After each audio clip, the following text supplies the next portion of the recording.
Anyway, I was out there working on the truck and broke a coat hanger. So,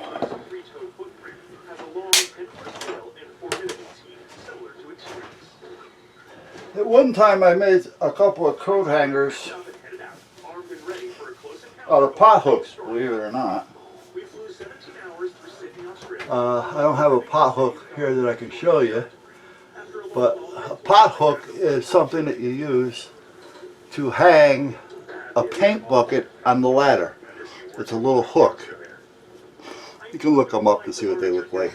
And years ago,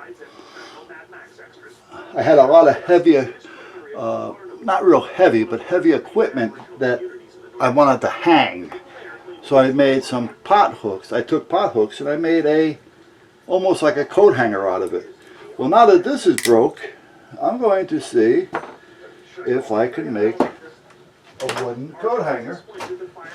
Not too big, not too bulky, but enough. And this has got a little bit of a thread on it, so I don't know exactly what I'm going to do with that just yet. I may add more thread to it.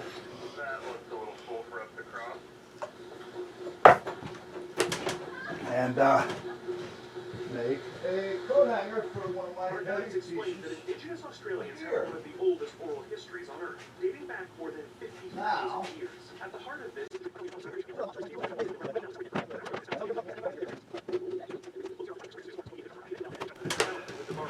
I use this when I cut a circle out on the jigsaw.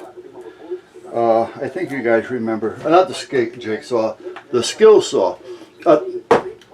Yeah, let's try this again. The table saw. I cut this on the table saw. Although both of our guides truly believe in the Baraka's existence, they also seem skittish about talking too openly about the creature.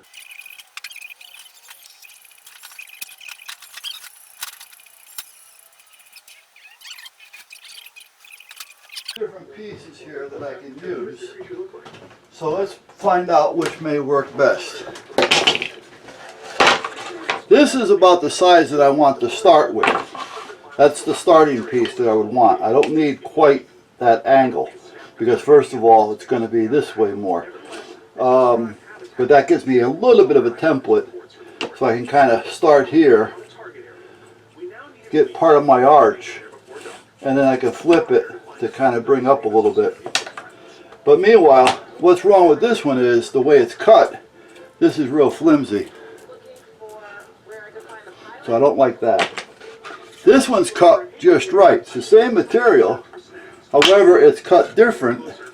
It's not as flimsy, but it's not as long. And I'd rather have it a little bit longer. In this case, about 2.5, 3 inches longer.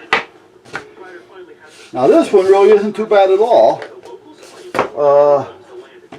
other than I'm wasting a pretty good piece of wood. I mean, it's got some varnish on it and things and paint. It's old, but you know what? It's still good. So do I want to do that? Or I have a piece of this. This is a piece of starboard. Starboard we used a lot in marinas and on your boats. If you wanted to build a seat or a bench or something, you know, like a seat, you're going to upholster the seat, but you need a frame to start with. Well, instead of using plywood, even marine grade plywood, eventually it's going to start rotting on you. So we would use the starboard because this is not going to rot. So the vinyl or the leather, whatever material you're using, that would wear out before this did. Then you can just keep replacing over it. Where if you use a marine piece of plywood, the seat eventually is going to start holding moisture, and the next thing you know, your plywood's going to have to be replaced before the vinyl. So everything has a purpose. This is perfect because I can cut what I want. It's just I think it's a little overkill, and I don't know if this is going to thread into this quite as easy. Well, it'll thread in easy, but what I mean, it may pull out just as easy. However, this may be the way to go. I know if I use it, I'm going to need it. But I've had it hanging around now for about a year and I haven't used it yet, so that ends that. That's what we're using.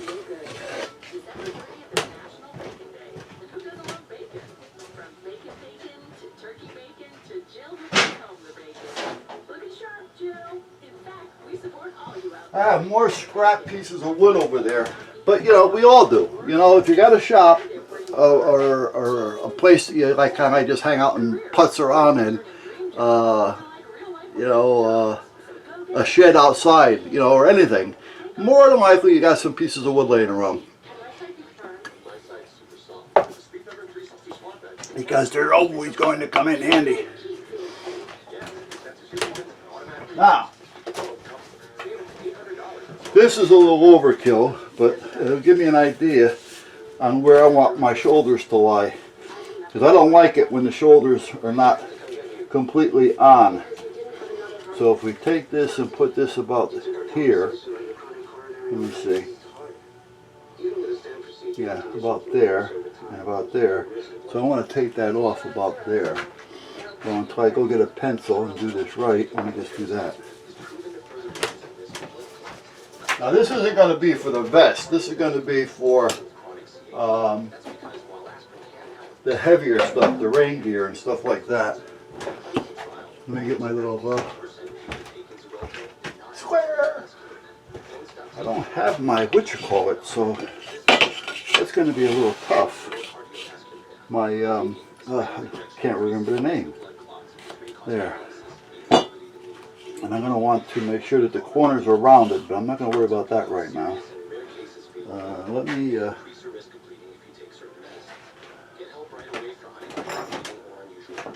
get the black pencil instead. We use these when we're doing signage sometimes, but you got to watch out because this shit doesn't want to come off. So if you're going to mark something with it, hopefully you're going to be covering it. Okay, so let me cut this off first. What do I want to use? The jig? Yeah, I might as well. It's right here. Or the, yeah, you know what I mean.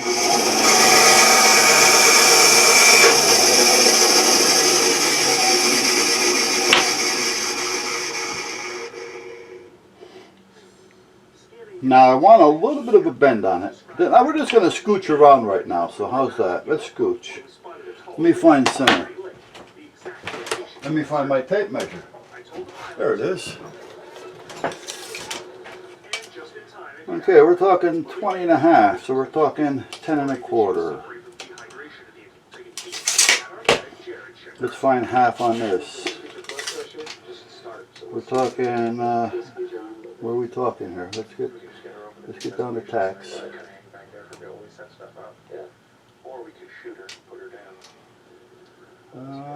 Where are we? Come on, come on.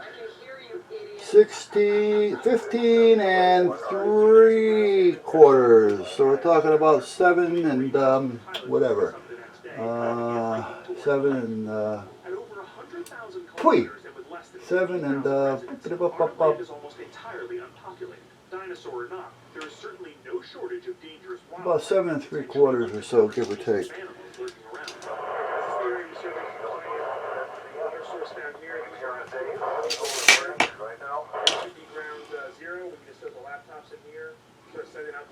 Now I want a little bit of an arc on it, but I don't want to go crazy.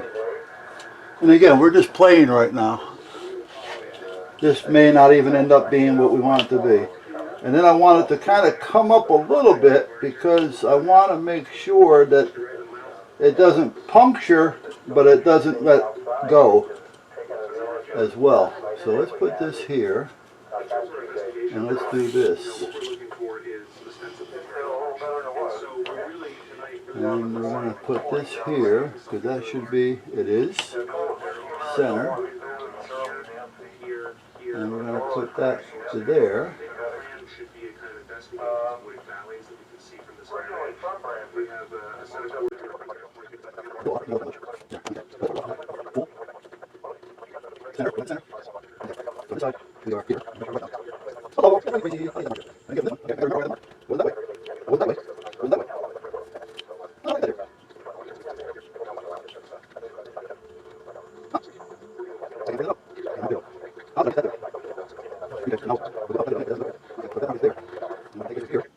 This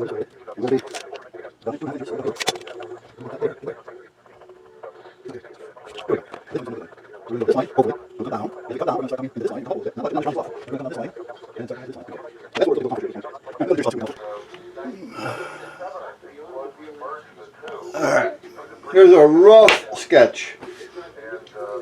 Now I still have to clean it up a little bit. You can tell it's a little high here, it's a little crooked. So where are we? Yeah, see it? I knew it was going to be a little high right there. So let's just kind of like get a little mark down in there, clean that off. And I have to take the line. And we'll do the same thing here just to make sure. And we want to make sure we take the line. When we're done, we don't see the line. So hold on a minute.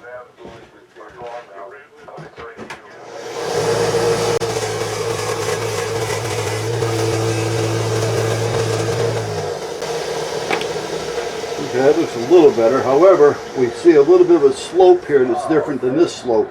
So we got to flatten this out just a hair right here. Well, not flatten it out, but bring it down a little bit. See the difference? Let's see if we can use this to get an idea of what we're talking about.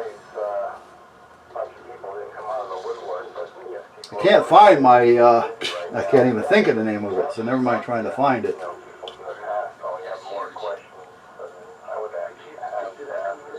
Yeah, see it right there? A little off, so.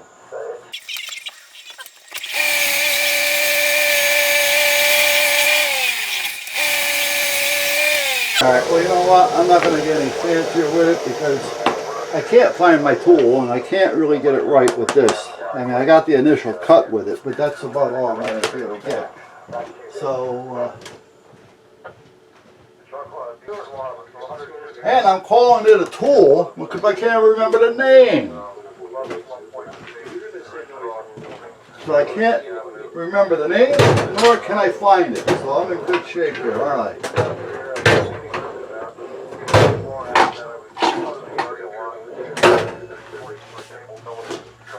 But I do have my coffee, so that's a start.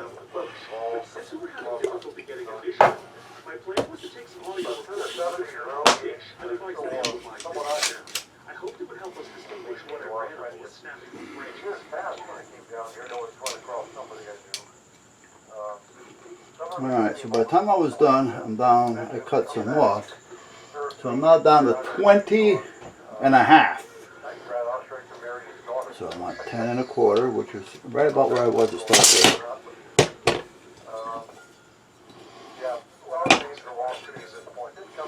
Come on, come on. There you go.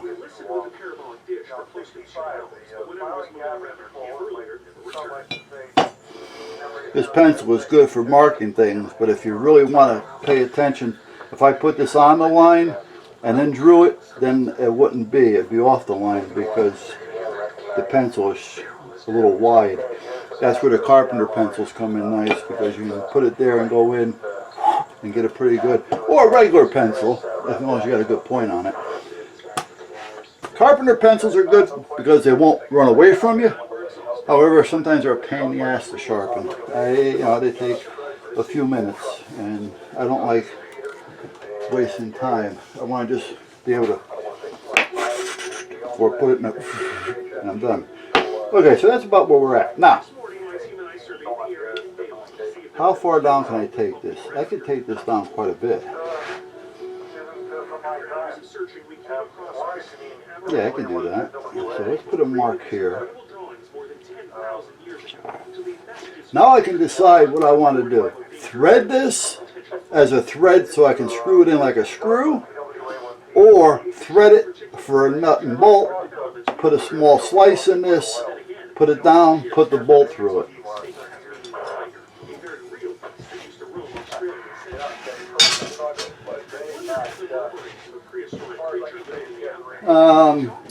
So which way do I want to go? Well, I don't know. I don't know. Let's put this down here. Let's get this.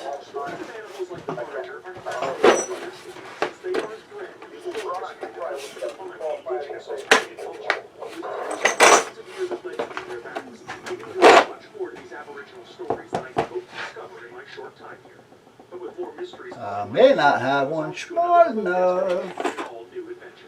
Or do I? Or do I? don't know. On this episode of I think what I would have known, George W. That one or this one. That one's too big, this one's too small. But if it's too small, it's a good possibility that I can make a cut. So let's see. here at Team Truth headquarters, we love getting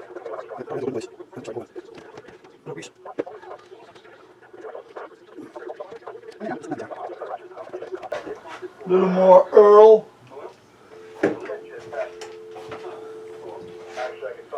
That reminds me, I gotta put some cutting oil in this truck.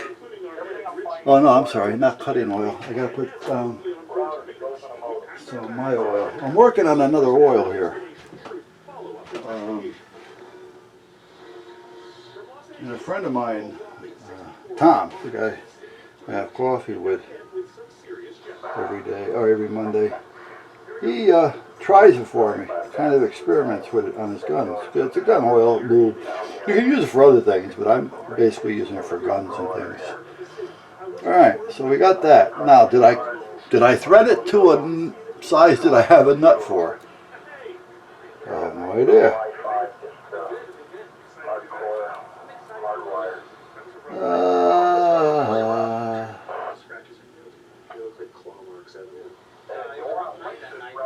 Can't tell what size it is because I can't see it.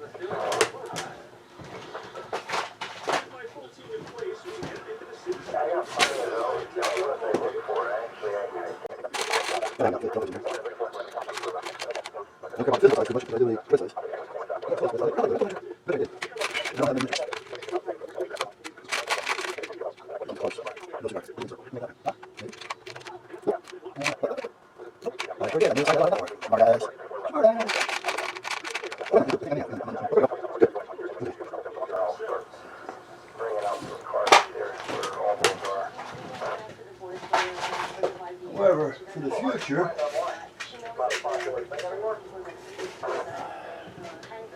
this may be too big, but this is a metric. And it is a little too big, so that's the one.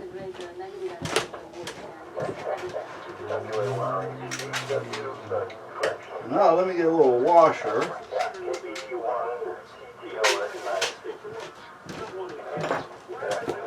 Alright, so what I'm going to do now is cut that out. I don't have a plunge bit, so I'll drill a hole and then I'll just file it from there. I just got to worry about filing the top of it on the flat side. I don't have to worry about the whole thing. I'm going to go to the drill press. I'll be right back. Alright, let's see. I may have a little flat file in here with the chainsaw stuff. I know I did something. Hold on. There we go. Is that going to work? Yeah. Like I said, I just got to worry about the top side. I don't have to worry about anything else.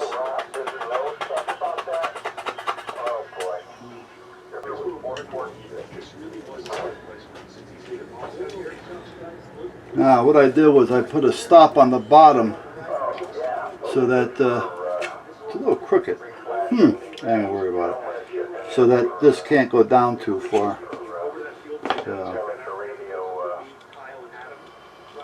Let me.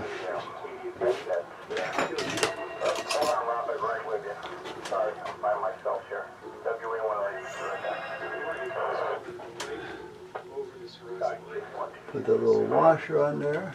There we go.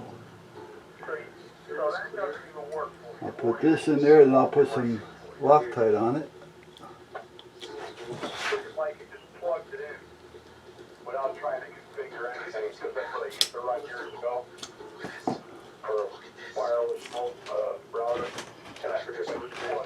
Seeing that I really don't want it to come apart, I'm going to put red.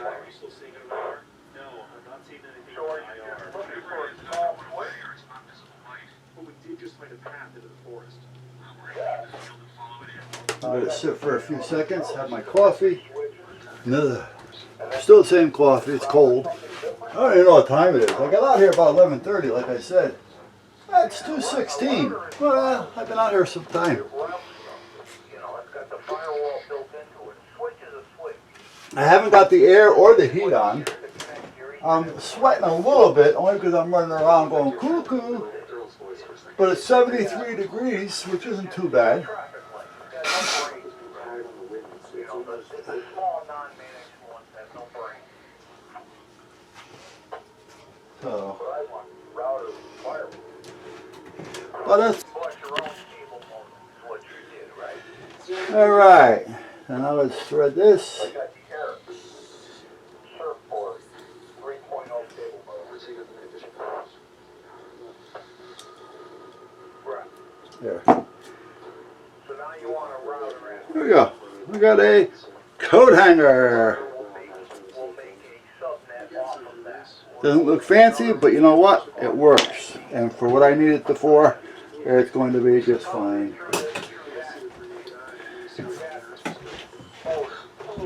Because it's going to be holding a rather large,